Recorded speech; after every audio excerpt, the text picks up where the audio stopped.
નમસ્કાર. ભારતના ઇતિહાસમાં જ્યારે પણ હિંમત, શૌર્ય અને બલિદાનની વાત આવે છે ને, ત્યારે કેટલાય નામ આપણી આંખો સામે આવી જાય છે. ચાલો આજે એવી જ એક અમર ગાથાની વાત કરીએ.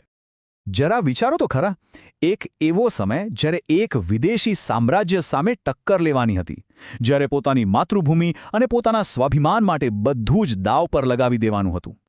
અને આવી જ કટોકટીની ઘડીમાં એક નામ છે જે હંમેશા આપણા મનમાં ગર્વથી ઉભરી આવે છે. જી હા, એ નામ છે ઝાંસીની રાણી લક્ષ્મીબાઈનું. એ માત્ર એક રાણી નહોતા, પણ ભારતની વીરતા અને ખુમારીનું જીવંત સ્વરૂપ હતા.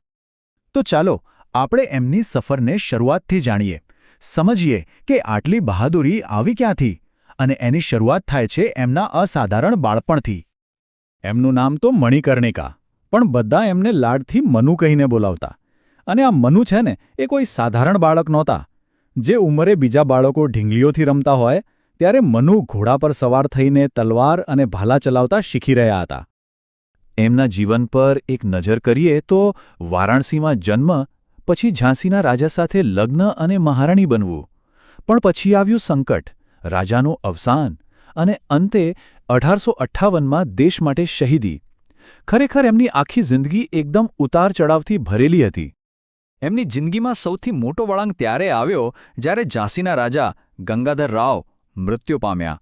આ માત્ર રાણી માટે વ્યક્તિગત ખોટ નહોતી, ના, આ તો ઝાંસીના માથે તોડાઈ રહેલા એક ભયંકર તોફાનની શરૂઆત હતી. અને આ તકનો ફાયદો ઉઠાવવા માટે અંગ્રેજોએ કાયદો કાઢ્યો, ડોક્ટ્રિન ઓફ લેપ્સ. હવે આ કાયદો હતો શું? સાવ સીધી વાત, જો કોઈ રાજાને પોતાનું સંતાન ન હોય અને એ મૃત્યુ પામે તો એનું રાજ્ય સીધું અંગ્રેજોના હાથમાં.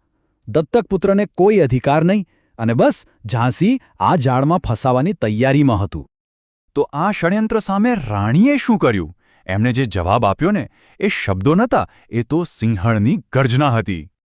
બસ આટલું જ, મારી ઝાંસી હું નહીં આપું. આ ખાલી ના નહોતી, આ તો આખા બ્રિટિશ સામ્રાજ્યને ખુલ્લો પડકાર હતો. આ શબ્દોમાં ઝાંસીની આબરૂ હતી, રાણીની હિંમત હતી, અને એક વીરાંગનાનો અતૂક નિર્ણય હતો. અને પછી 1857ની ક્રાંતિની આગ આખા દેશમાં ફેલાઈ.